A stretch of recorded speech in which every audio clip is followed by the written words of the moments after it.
Hi guys, good morning. Andito kami sa Villa Verde. Oh, tingnan ninyo oh.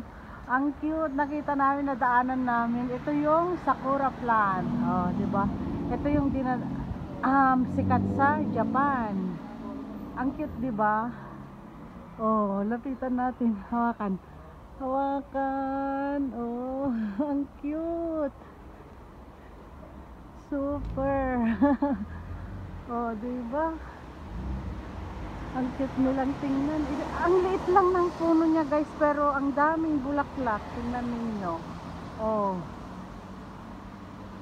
ang cute. Kuha nga tayo. Kuha ako guys. Para hawakan. Ang cute. Oh, diba? Oh, panahon na naman kasi ngayon guys. Pag Marso, ito lang. Yung pag Marso, saka sila naglalabasan yung mga bulaklak niya. Ito yung time na dinadayo ang mga bulaklak na ganito. Oh, wow.